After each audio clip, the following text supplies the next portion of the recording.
that here Krishna Bhagwan expressed, who he is, but the true form he saw only after Krishna Bhagwan showed him the Vishwaroop. उसके बाद जो उसका अर्जुन की हालत हुई ना एकदम डिफरेंट है. रियल भक्ति उसमें तभी ही जागी है. और उसका एक पूरा एक सेक्शन है where he prays to him. And वो prayer means you can just see the humility, the awe, the bhakti, वो फूट फूट के बाहर आ रही है. पहले तो वो आर्ग्यू कर रहा था ना, और अभी थोड़ा सा पता चला, अभी भी फुल फॉर्म नहीं मालूम है. He kind of introduced him. He still had a doubt, hey, how can that be and all that. But so in our spiritual journey, when we talk about bhakti, true bhakti cannot come until we keep learning of who God is. To the extent we will know who God is, bhakti will automatically come in our heart. So you cannot tell somebody, oh, go and love this person. We know in the worldly sense, it doesn't happen. It has to flower from within, So I thought I'll bring that point. Okay. Can I ask you something, please? Of course. In all this, it seems like avatar, it takes place. Now let's take it to the personal level, to I-ness, to me, just to me. So is it, when we talk about avatar and he takes a new wardrobe, he makes them take a new wardrobe. But in reality, when we talk about it, about our vasanas, right? And they are, when we are finished with this, we're still left with more vasanas and take another birth. So if we relate this to that, can we relate it to that way also? Actually, very interesting point you brought. So this is what is, you literally went to the verse 9, the next one, because he's going to tell you why he is, coming like that. Actual reason is what you said, that we get inspired by that and understand. उन्होंने कहा उसमें verse 9 में, now that you brought it up, we won't go there, but we'll just, because we have a few minutes, we can little bit discuss and then we will do in detail over there. It says, he who thus knows in true light my divine birth and action, having abandoned the body, he is not born again. He comes to me, O Arjuna. So, जब अवतार आता है, उसको अगर समझ जाओगे तुम, कैसे आया, क्यों आया, उसका जो दिव्य जन्म और कर्म. And what do you understand? कि करते हुए भी non-doer है. और without... So that once then, yes, right? you apply to yourself, and if you understand to that way, तुम्हारा जन्म ही नहीं होएगा वापस. तुम मुक्त हो जाओगे. तुमको मोक्ष मिल जाएगा. So that's one point. And the second point I wanted to bring is that when people have this argument that, hey, is Brahman Nirakar or Sakar? It is both. Because Krishna Bhagavan is telling you that Brahman takes the avatar. So people who do Sakar puja also is perfectly valid. It will take them to the same place. So we cannot... they say from Sakar to Nirakar, because you have to have that form till that. I know, but basically, Tattva se janna means knowing it fully well that both are valid. Yes. You cannot argue this is right and this is wrong. Both are right. Yes. And it is depends on when you're taking, because that argument happens with people. Oh no, Bhagwan to nirakar hai. All the people who are doing this puja and all, it's all nonsense and all that. But that's not true. Because here Krishna Bhagavan is saying, that hey, I'm the one who takes this form. So form bhi utna hi divine ho gaya ki nahi? Yes. So there are many different points, and what you said is true, because on one hand, okay, destruction of the bad, वो सब बाहर हो रहा है, मुझे क्या फर्क पड़ा उससे. So here Krishna Bhagavan is bringing that point. If you understand my birth and how it happens, why it happens, what do I do, how do I do it, if you understand that from essence, तुम्हारी भी मुक्ति हो जाएगी. That's the true. That then, the Atma inside you, the Atma, is it telling you, can we convert that to the inner part of us? Yeah, it is an inner journey. The spiritual journey is an inner journey, right? Right. So you have to, it's a subjective thing. But even in his I'm avatar, saying not look it as a story, but look at it as how it is to us, how we apply to us, to what's going on within us, true. In fact, and it's he's encouraging to do that in the next verse. That's exactly what I'm saying. He's encouraging you to internalize this, the whole process of his avatar, know it properly, and by doing that, you will get free. okay. I don't know if your Yeah, question. yeah, you're answering. I just have to read further and Yeah, you I read, you will see that that's exactly, you are on the absolute right track, because that is in fact a more important function of this avatar. you know Even though it sounds very great, oh, he came for destruction of bad, or all that is fantastic, but the real thing is what you're talking about. right. I mean, that's what we want, so that That's what we want, and helps that's our the, life. yes, true. So this is another way of a spiritual growth, that try to understand avatar, and then contemplate upon it, all Yes. the things he said about avatar. True. Thanks. Any other thing? So, how do you recognize an avatar? So, for example, we know Krishna is an avatar because hindsight is 2020. Now we are reading Geeta. Now we are told he is an avatar. There may be one amongst us today. How do we recognize one? It's like कि जब जब सूर्य उदय होता है, तो किसी को बोलना नहीं पड़ता है रोशनी हो गई है. That's how I look at it. It's like it just speaks for itself. The beautiful flower is it's coming up, all the bees are going to come. They know. So I don't think that anybody needs to tell. It'll speak for itself. And if you have another thing, Miraji, is very, very important, is if your mind is pure, you'll recognize it. Otherwise, even अवतार भी सामने आ जाए, आपको नहीं समझ में आएगा. नहीं तो कृष्ण भगवान भी आए थे, सभी थोड़ी उनके भक्त हो गए. Some of those people, Duryodhan and all, till the end, they were like, they thought he was just ग्वाला है, ऐसे ही खाली कुछ करता है उल्टा सीधा काम, like that, right? Dhritarashtra, for God's sake, उसने तो पूरी गीता सुन ली. So there are many different aspects to your question. And here in this case, तो डाउट का कोई आयोटा भी नहीं रह गया, बिकॉज भगवान खुद कह रहे हैं यहाँ पे कि मैं अवतार हूँ. जैसे राम के लिए कहा गया है कि ही डिनाइड, ही सेड मैं तो इंसान हूँ. लोग जो ऋषि मुनि थे वो जानते थे. So I think one of the other point from what your question is, the more highly evolved we are in our mind, we will recognize who the avatar is and their role and everything. So that's why you see all this. One more way you can Sorry. recognize, I think, Meera, is these people who have these avatars, they have very great, everybody has a magnetic around themselves.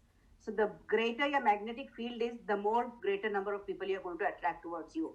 So who are the people now in this current, is Sadhguru, is Ravi Shankar. People are being attracted to them. It was Sai Baba earlier on. So they may not be the full avatars, but they are many versions of that thing. So that's what you recognize. Like, why are people attracted to these people? 11 million volunteers is not a joke. People are working for Sadhguru. And the other point I wanted to bring, that what Sneha brought, that when हम लोग बोलते हैं ना कृष्ण भगवान, ना विष्णु के बहुत सारे हाथ हैं और वगैरह वगैरह. So one of the Swami said, what it means is that लोग जुड़ जाते हैं उनसे, उनका काम करना शुरू कर देते हैं, वो उन्हीं के हाथ बन जाते हैं.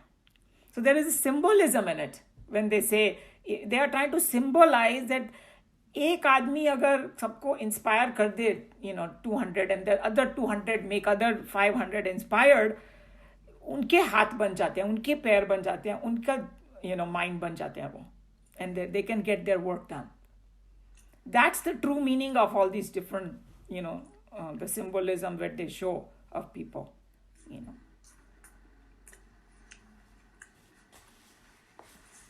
Any other point? Okay. So we can stop Bhagavad Gita here, and I'm going to... I have an example, but I'll cover it later because it will take more time. Maybe you can cover in that Yeah. sure, yeah, in the half hour. Let me do Om Sahana Vavtu to begin. Om Sahana Vavtu Sahano Bhunaktu Sahaviryam Karva Vahai Tejasvinavadhitamastu Ma Vidvishavahai. Om Shanti Shanti Shanti. Hari Om Shri Gurubhyo Namaha. Hari Om. Okay, so the way we did it last time, we were on verse 20, which was a very loaded verse, and we did a lot of discussion on it.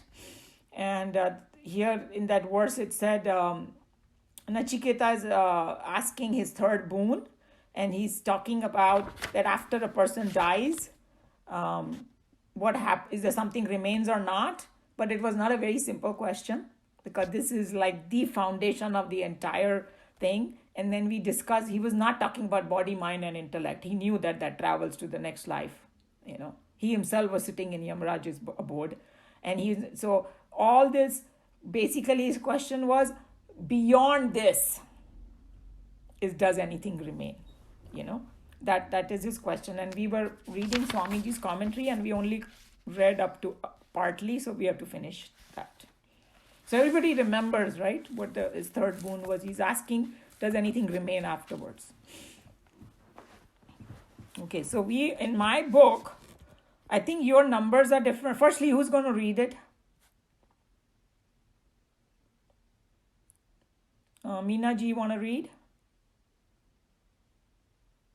Sure. So in my book, the paragraph that you have to read is this question, whether this existence, right? Right. Anybody has any question of whatever, or you want to review a little bit more, or we are okay, we can read from here?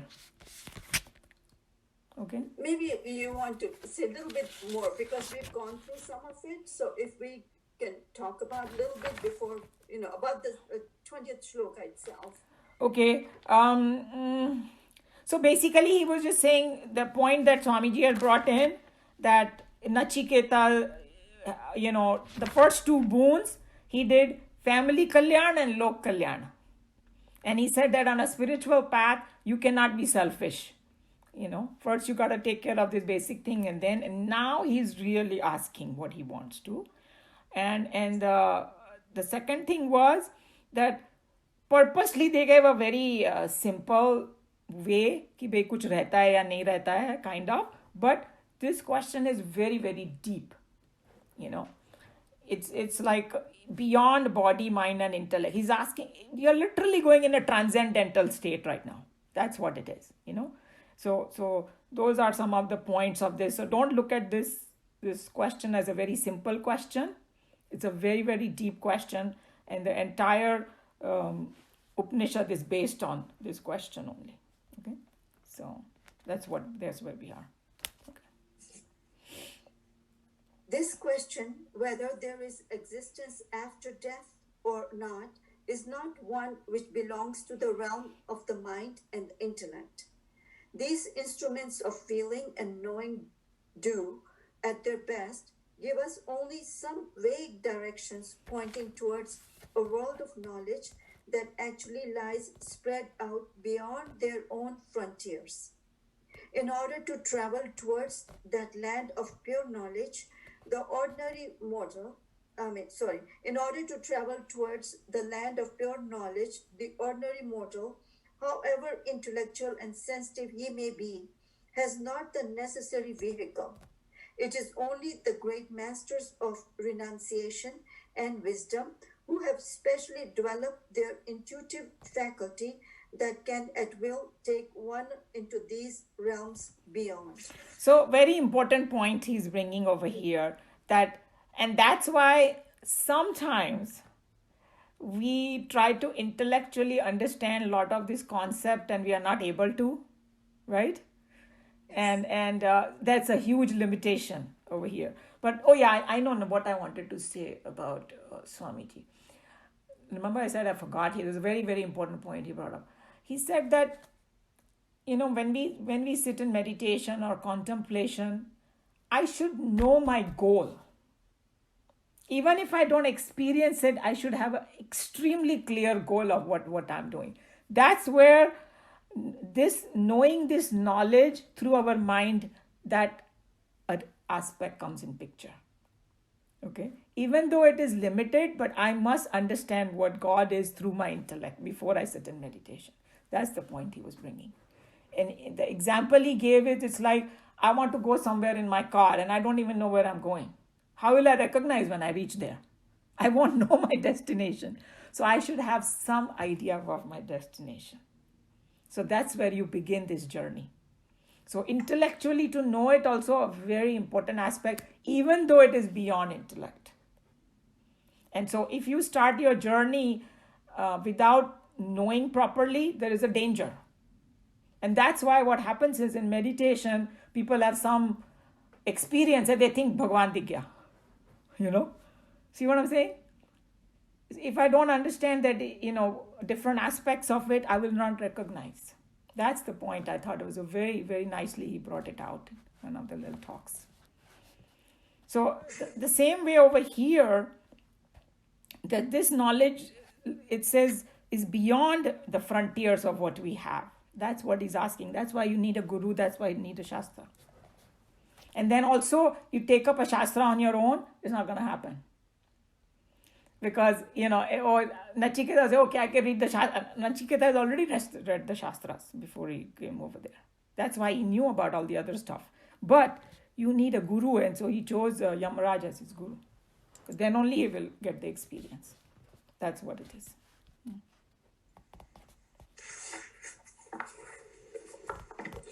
In short, such transcendental questions cannot be explained by words and established through any of the ordinarily known proofs of knowledge, such as direct perception, inference, comparison, and so on. The only way to solve them is through the agamas, which are the words of the wisdom given out by men of realization, the saints and sages.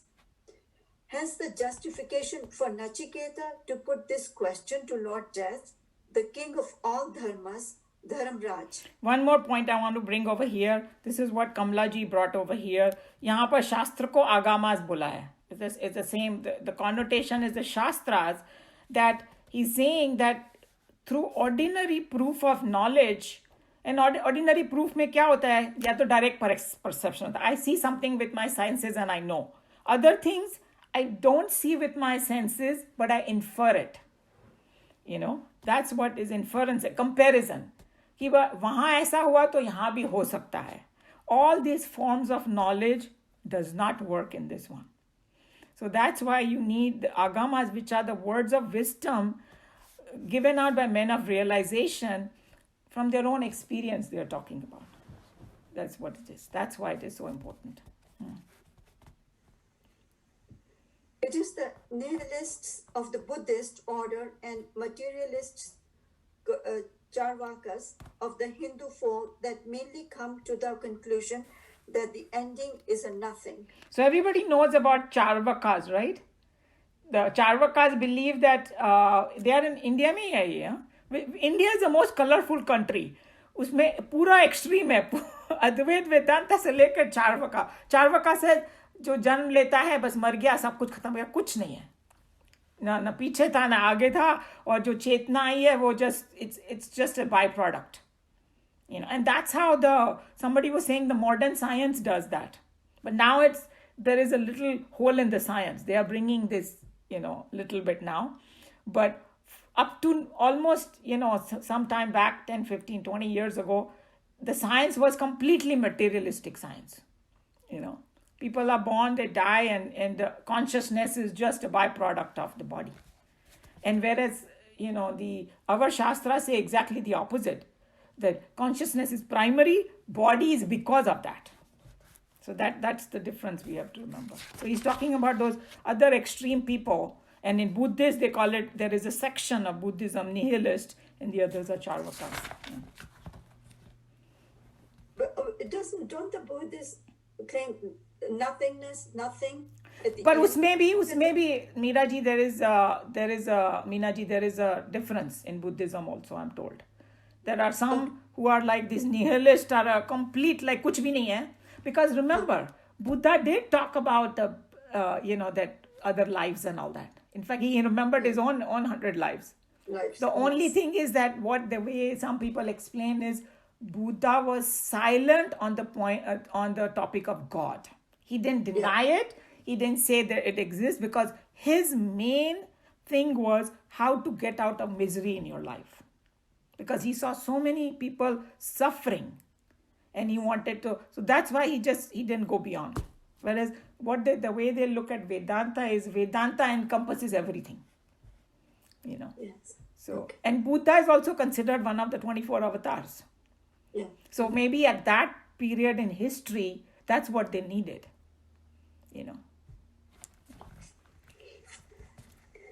To the materialists, this body is all that is, and life is a manifestation that is incidental to the occasion when the limbs and the sense organs are assembled together to form a body. To them, the warmth of pulsating life is not a divine power presiding over the destinies of the body, but it is a byproduct, just as when betel leaves, lime, and nut are chewed together, a third entity, the red color, becomes the byproduct, which is not a quality in any one of the three things when chewed separately. Similarly, they claim when the parts of the body are all assembled together by Prakriti, life manifests. So we already discussed that, but Swamiji, he comes up with such brilliant examples that पान खाते हैं तो 3 different चीजों से वो रंग बन जाता है, मगर उनकी वो वाला रंग एक किसी की भी क्वालिटी नहीं है. वैसे ही वो सोचते हैं कि वो सब assemble हो गया पंच महाभूत, and then consciousness just popped out or something. That's how they think. It should be the other way around, right? True. But obviously, see, in the beginning, it's very hard to understand this concept of consciousness, right? That's why you have to churn upon it, you have to listen different things, and a lot of confusion happens in the beginning. Then slowly it keeps getting clarified. Yeah. And to such a team of believers, death is the disappearance of the body, and so of the life into a zero. Out of zero, the life comes, plays out its uncertain games for a time, and into zero, back again, it disappears. So that's another point. He's saying कि कोई चीज निकलने के लिए कहीं से उसका भी तो substance चाहिए ना. These people think कि कहीं ऐसे बस boom करके आ गया. I mean, there's a big flaw in this theory, obviously. This philosophy is but a hollow drumbeat to any thinking individual. For out of nothing a thing cannot come, nor can a thing disappear indeed to become nothing. See, that's a very important thing to contemplate upon, that if you have even a slightest doubt that if it doesn't exist, तो कहाँ से आए हम लोग सब? हम लोग का भी तो कुछ raw material होगा कि नहीं? That's his Brahman. Our raw material is Brahman. Yeah. On examining closely the arguments of the nihilists, we can very easily find their self-contradicting stand. They argue to establish that the ultimate truth is non-existence. According to them, non-existence existed, which is certainly a statement of self-contradiction. Shankaracharya takes up the same argument to thrash the nihilists out of the field of serious consideration. If we are to accept the entire argument raised by the nihilists, we have to conclude that they have positively known the non-existent state. That is, they have positive knowledge of this negative state called non-existence. To Shankara and the Vedantins, the knower or the knowledge that knows the non-existence is the supreme truth. And the knower in us knows no decay, disease, or death, says the Shruti. So yeah, this can get confusing to some people. I'm not sure, but this is how I will explain it. that when they say that Brahman is neither good nor bad, it's above it. That's how they say, right? So Brahman is a knower of both. See what I'm saying? And or when you say, okay, Brahman is light or darkness, what is it? No, it's a knower of light and darkness. It is beyond it. It knows both. It knows what nothingness is. It knows what unreal is. It knows what real is. That's why it is beyond. There's a principle of knowing. That's what we have to focus on in this over here. Because these other people, nihilists and those charvakas, there is a flaw in their thing. They think we came out of non-existence, but who knows that non-existence? Or even we see ourselves, we know both. कोई चीज नहीं है उसका भी हमको ज्ञान है कि वो चीज नहीं है और कोई है तो उसका भी ज्ञान है. That's how we have to think in when we come to it's a little bit difficult concept, but if you contemplate upon it, you will get it. That how we are the knower. Sat Chit Ananda. So Sat is existence and Chit is the consciousness. In order to prove there is existence, both are needed. Therefore, there is equality. Consciousness is needed to say the existence cannot, and I cannot exist, right, without the existence part of it. And to know that I exist, there's this consciousness. Sat and Chit go very much together. You can look at it that way, and the point I was trying to tell you is that the knowing principle knows both. कोई चीज नहीं है या कोई चीज है, दोनों का ज्ञान है उसको. Okay, so that's why it's like separate from knowing and not knowing. Knowing, but so we're equating the awareness. Yes. So awareness of it, and then we're equating with the existence and the Sat. I mean, they're the same, but it's how we use it. True. Because when you say Sat, Chit, Anand, it depends on which aspect you want to look at it.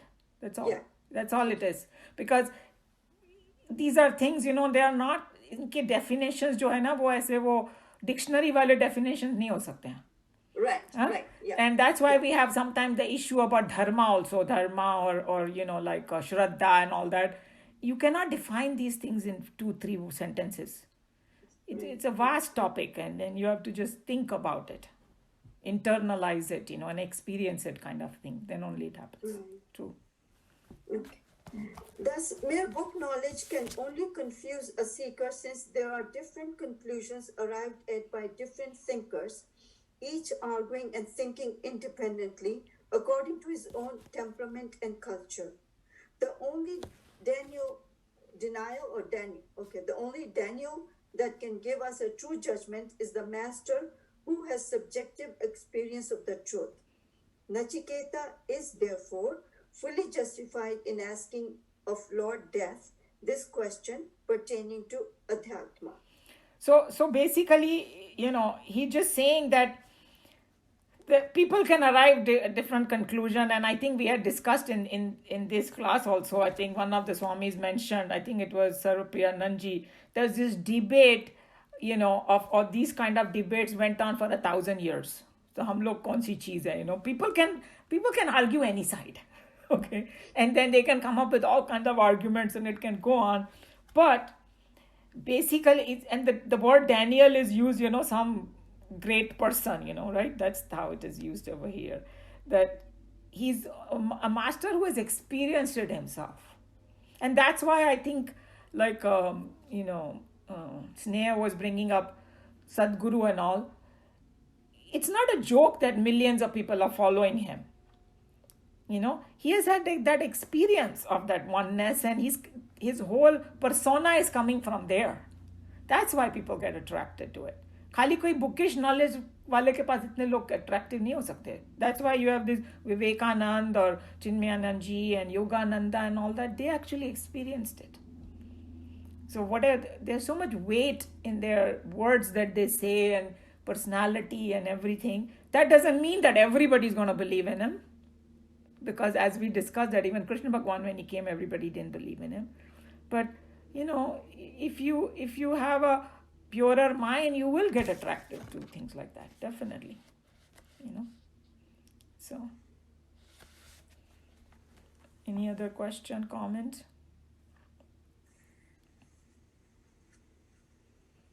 This topic is a little bit difficult on both the sides now, but I hope that everybody's getting something out of it, about it.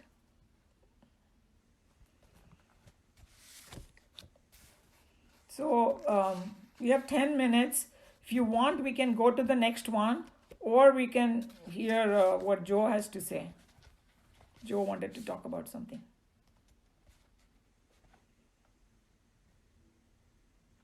Joe, you were going to tell something.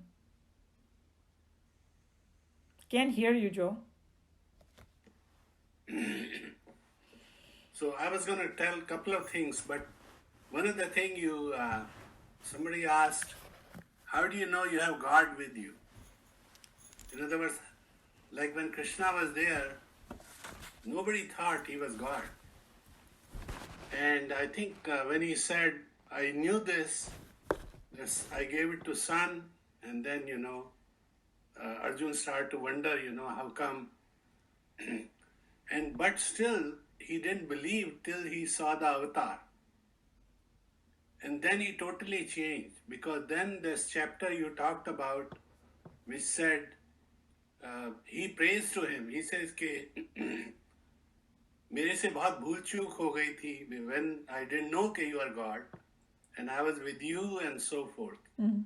And this is real, because I personally experienced that feeling myself. And that is what I want to give the example, because you can see, like even when Krishna showed Virat Roop to Duryodhan, Dhritarashtra said he's Mayavi, like he's showing magic, so he's not God. But till, this thing came about, then Arjun realized that he's God. So I was going to give my example, which is not the God example, but it's a little example. So when I saw Ramakrishna in my dream, then I was told to go to Belur Math. So I went there, and then I could know that who I was in previous life. And so I told Ramakrishna I wanted to have a guru who I can get blessed from. So in 97, I was told that there will be a female who will bless you. So it went on till 2004, till I realized that this person who was my guru, and I touched her feet. And that's when I realized. So I had the same feeling that Arjun had, because I was with her like from 97 to 2004, 11 years. But I never thought that she's the guru. Mm-hmm. So it can happen to anybody, but you have to internalize it. That's what I was trying to get. I don't want to boast that, but... No, I think that because your example is so real to us, because this is... I gave her that tape of Arjun also to her. Mm-hmm. Because, I said, this is the feeling I am having as far as you are concerned. So, as far as knowing Krishna was an avatar or not, in the Puranic stories, a lot of people knew he was an avatar, because they say that the Rishi Muni hote hain na, they are like helpers in this avatar. So like sometimes my husband watches all these different Krishna series and all that, so I sit down and watch. And they bring out very interesting concepts. That all these things that were happening were very unusual happenings, right? Jail में पैदा हुए, फिर वो jail खुल गई, and then we know that the सातवां बच्चा जो हुआ उसका transplant हुआ another womb में. कोई बोलेगा, oh, that's not possible. They're doing it right now. So how can you say it's not possible? Science is doing it as we speak. Okay. No, at the personal level, you can have that feeling. That's what I was trying to say. Yeah, no, true. But you don't have to go through the big picture. It's the micro level I'm talking about. Yeah, true. But anyway, I was just bringing some points which are also interesting. It may not be totally related to it, but I think they're interesting. So what I was going to say is that they were showing that these women got really confused. if you think about it, the woman was traumatized when she found out she was pregnant, and like, she's not been with a man, how can she become pregnant? She was traumatized. So then somebody said, just मेरे को सपने में दिखाई दिया था कि you this is what happened. She said, I don't believe you. I think it was Yashoda Ma who got the dream from the Yog Maya, that hey, this has happened, that her fetus has been transferred to you. And she said, I don't believe you. He said, okay, you don't believe me, let's go to the Rishi Munis. They had, I think, I forgot, Shandilya maybe unka naam tha. They went to him and he confirmed it. He said, you have nothing to feel ashamed of, you have nothing to feel. This is a divine thing happening for a purpose. I already know about it because in my own sadhana, I saw it. So then she was totally at peace. Then there was a celebration, there was all this.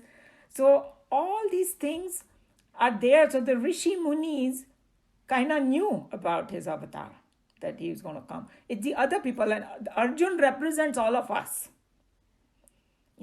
That hey, in fact, they believe that even Sanjay was a little more advanced than Arjun.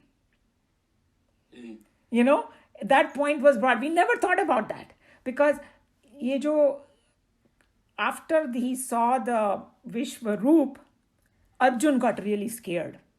तभी तो वो प्रार्थना फूटी उसके वहाँ से. He could not handle it. He could not handle when he saw the destructive part of God.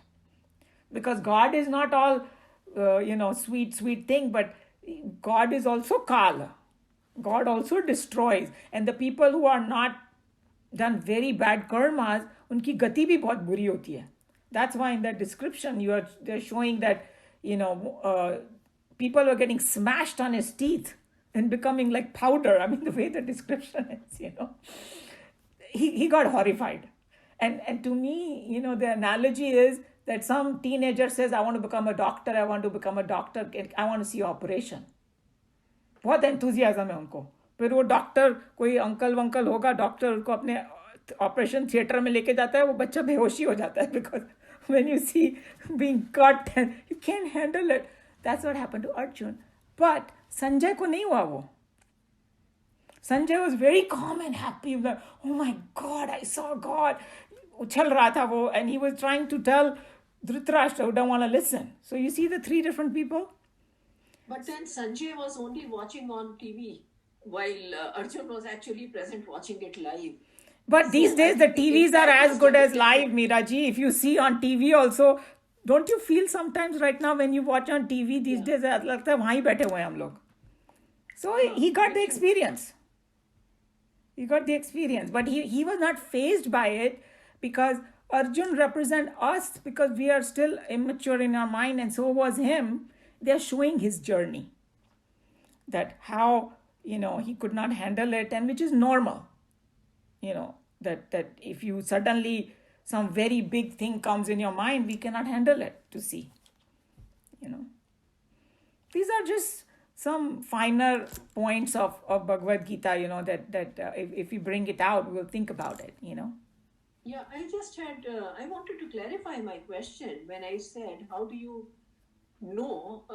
What I meant to say is just like Joe just mentioned his experience, where after, I don't know, 7-11 years or something like that, he realized that this lady is, the guru that he was seeking and so on. So good for him that he realized that. My question is that we could be, I understand that people like Sadhguru and all are, everybody recognizes that these are at least very special people if they are not divine incarnations, but they are very, very way up there.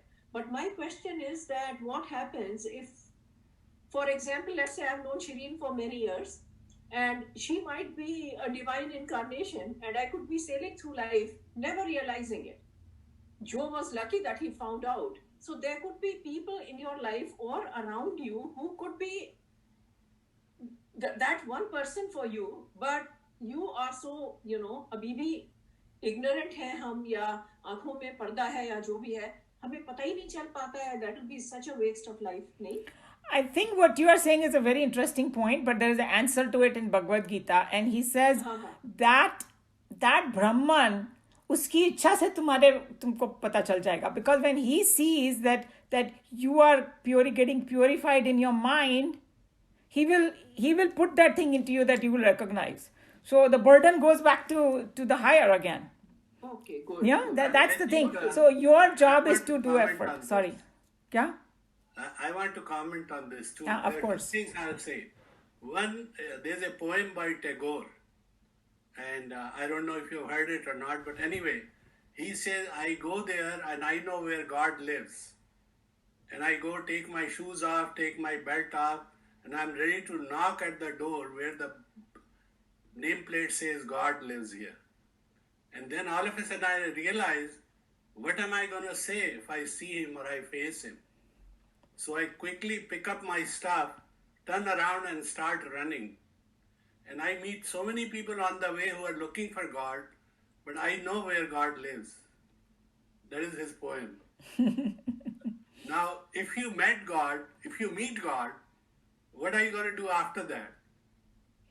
You become God. What are you going to do? You are God then, You don't right? become God. Just because you meet Arjun met God, he didn't become God. No, but that's not what Vedanta says. That's something to contemplate upon very, very, because it's like you are never separate from it. You just realize that you are it.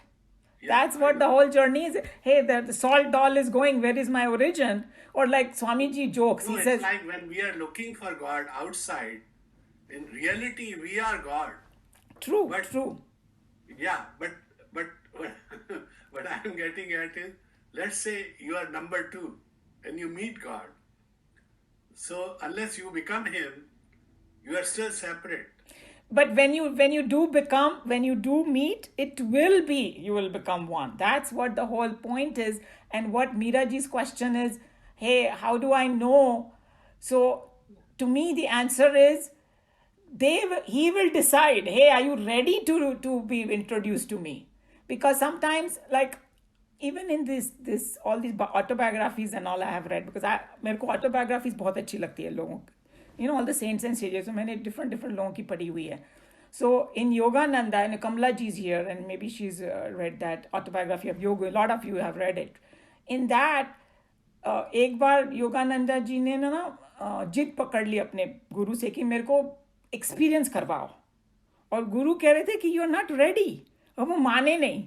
तो उन्होंने experience कराया. He could not handle it because he had not yet purified to the extent the guru wanted him to be purified. So Vivekananda went through the same thing Yes. with Ramakrishna. Exactly. So it's like, and the way Swamiji somewhere, one of his commentary explained, you are taking a small bulb and putting a very high electricity in it. The bulb is not going to be able to handle it. You got to first make your equipment clean so that you can receive it. So to answer to Meeraji's question is, that burden is on Bhagwan himself. Our job is keep going on the path, keep purifying our mind. When the time comes, he knows before us that he has to do it. No, but Ramakrishna also talked to Kali. He could see Kali when he wanted, and but he still was separate entity. So it's not like you merge with God. Like he didn't become Kali. He remained separate. Because Kali is also a form, but in the essence, that's what Bhagavad Gita teaches. And the next words in Bhagavad Gita, tattvataha, that word is very important. Tattvata means essence, you should know what it is. So obviously we are in this body and our body is limited. Yeah. That the body will always stay limited. And that's why the saints and sages also come down with diseases, and because the dharma of the body, that's how it is. But inside they are already free, they are already liberated, they are in moksha. Because in the sense, when you are saying that you merge with God, really you don't exist. That's the Vedanta concept. Basically, so you merge with the universe. Vedanta. So long as Shiv Sutra says everybody is incomplete, and once you become complete, you are no longer there. I think what Vedanta's main point is, you are that, you just don't know it. And that's why they use the word self-realization or Atma Bodh or things like that. That all you have done is, you've not gone anywhere, you have not taken any journey of that kind. It's just an adjustment within yourself. Now you know. And within that Yeah, knowing, I think, sorry. yeah, go Yeah, ahead. so I think in that case, that was my question, because even if you don't merge and you are still a separate entity, I don't care, because that may be a question for Joe or more evolved souls, who are looking to be at that next stage. To me, all I'm concerned is that if I don't want to have a missed opportunity, if there is a form of God around me somewhere, and I just sail through life and not recognize that form. To me, it's a missed opportunity. So that's all. So if I can at least know, if God would kindly let me know, No, that you will be will good know. enough for He me. he You will will, know. It he will will, find you. he You will will. never miss it. It will come inside you. Yes. I think that anxiety you have to drop, because God is, जैसे कि बोलते हैं कि स्वामी जी कहते हैं, God is like, sitting back over the shoulder, कब से wait कर रहा हूँ तेरे लिए, you know, you're not even looking at me. कितने जन्म बीत गए, मैं अभी भी यही हूँ. He says it in such casual manner. So basically, जब when God sees that you're ready, he will give a tap. See, Shraddha, Vishwas, and humility. If you keep all three, you'll find him. Because this is very important. Just a simple thing like, getting connected with Bhagavad Gita, if you ask me. It looks a very simple thing, but it's a very profound.